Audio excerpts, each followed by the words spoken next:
This video is probably going to be pretty short. Barely any news, only 2 games, you know, it's always quiet right before the storm. Expected to stay like that this weekend too, then for things to pick up come Monday. But hey, we'll talk about Monday when it gets here. For now, let's just cover what we got.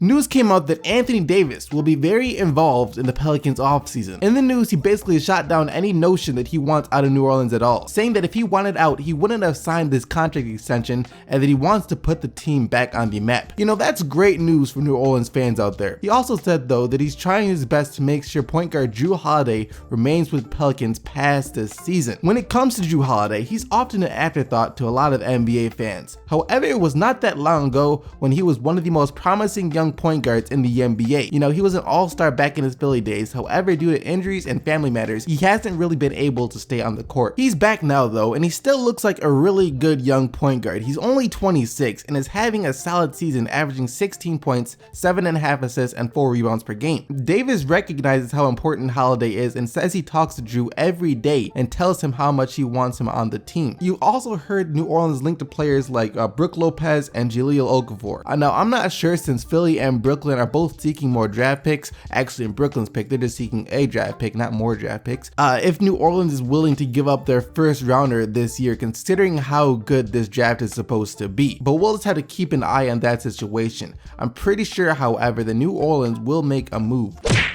This is surprising, but not for the reason you think it is. There is no question that New York's little experiment has failed this year, and the media has been distracted by all of the drama surrounding Melo, Phil Jackson, and Dolan. This matter has really gone unnoticed and untalked about, and that is the potential trade of Derrick Rose. To me at least, it's surprising that teams are interested in trading for Derrick Rose. Now, not saying that he is a bad player or anything like that. He is an above average NBA point guard. You know, he's averaging just under 18 points to go along with 4 assists and 4 rebounds. But his contract is also set to expire in July, and he's not necessarily a player that championship level teams are looking to acquire. More so, it's going to be a team that's on the outside looking in, looking to make a playoff push, or a team that is looking to offer him a 5-year deal this offseason. And 2 teams that come to mind are the Orlando Magic and the Sacramento Kings. These are the only 2 teams where I can really see pulling the trigger on a Rose trade at the moment. You know, the Magic, well, they've made some pretty, I'll say, interesting trades in the past. You recall last year where they traded Tobias Harris for Brandon Jennings, who was set to be an expiring contract, and Ersan Ilyasova. And then of course everyone knows that they're looking to move Vucevic and Payton. So I don't put it past Orlando to trade Rose by moving one of those 2 players. And then Sacramento, I believe, would do this as they attempt to get back into the playoffs. They're only 1.5 games behind the Nuggets currently for the 8th seed. And you know, it's just one of those things where I feel like the Sacramento Kings would do. Apparently, point guard Darren Collison is available,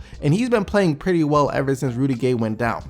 In the month of February so far, he's averaging 18 points and a little over 4 assists per game. So if they're looking to move him, I could see them bringing in Derrick Rose in exchange and then offering Rose a contract to play alongside Cousins for the next 5 years. Of course, another option for Sacramento is to trade Collison somewhere else to bolster their starting lineup and maybe like the shooting guard position, and then trade someone like McLemore as well as a draft pick for Rose. But you know, this is just even more news, so we'll just have to wait and see where it goes until February 23rd. I'll probably have a video up tomorrow on teams that I expect to be the most active at the trade deadline though. And that's about it for the news, I believe. Make sure you guys go follow me on Twitter, so if there's anything you ever want mentioned in the daily recaps, you can tweet it at me, and if it's interesting, I'll most likely cover it. But now let's move on to the games from last night. All 2 of them. Maybe about a week ago, these were 2 of the hottest teams in the Eastern Conference. Now, well, here we are a week later, and one of them is still hot and the other not so much. Of course, the team that is still setting flames to the court is the Washington Wizards, who, if you were not paying attention, have won 19 of their last 21 games. They have been the best team in the NBA over the last 20 games, and that's just a fact. Ask the Pacers, they will tell you, as the Washington Wizards beat them twice in that 20-game stretch, including last night as they down Indy 111-98. Someone in the comment section always asks, when was the last time John Wall had less than 10 assists? And off the top of my head, I cannot tell you. He had 20 points and 12 assists last night. Markieff Morris had 21 points, and Otto Porter Jr. hit 6 threes again and had 25 points and 8 rebounds. Why isn't he in the 3-point competition again? I mean, he does lead the league in 3-point percentage after all. Paul George and Miles Turner had 17 apiece for Indy. Controversy, controversy, controversy, sweet, sweet controversy. So we're just gonna skip to the final second because that's all that really mattered in this one. Now, Jimmy Butler has the ball and is being guarded by Marcus Smart with the Celtics up 1. You know, Jimmy Butler takes a shot, Marcus Smart grazes his elbow with his fingertips and gets whistled for the foul. Jimmy Butler steps to the free throw line and hits both, and the Bulls win. Of course, to no one's surprise, this had Boston fans outraged. You know, it's late in the game, and not even just late, it's the final possession of the game, and you call a tic-tac foul like that, because there is no question that it is a foul considering that you can't touch a jump shooter while they are shooting. However, there have been plenty of times when it came down to a final shot and someone was hammered, yet the whistle didn't blow. And somehow the lightest tap on the elbow gets called a foul and the game is won at the free throw line. Ending the game at the free throw line is extremely lame, especially when it's on such a light foul. And of course, there are a couple of people that are saying the NBA is rigged and the foul was called to make sure that Boston doesn't get the #1 seed in the East over Cleveland, you know, stuff like that. It's times like this, Boston fans, when you guys have to sympathize with some of the things the Kings fans have gone through so far, actually not just this season, but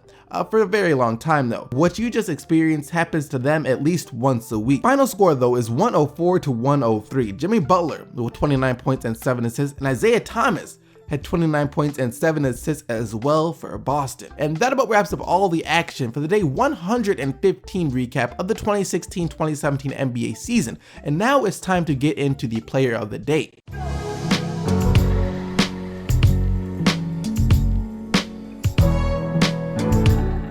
Yesterday, you guys selected Russell Westbrook once again with his 38 points, 14 rebounds, and 12 assists as your player of the day. And here are today's nominees. You have John Wall and his 20 points and 12 assists, Otto Porter Jr. and his 25 points, 8 rebounds, including 6 threes, or Jimmy Butler and his 29 points and 7 assists. And quick disclaimer, only players whose team won are eligible to win the player of the day. And as always, a link to the poll will be down in the description box below. Hope you guys enjoyed the video. Leave a like on it if you did, and don't forget to subscribe if you haven't already for more daily NBA videos. And until tomorrow, keep getting the buckets, Team SDC, and I'm out of here.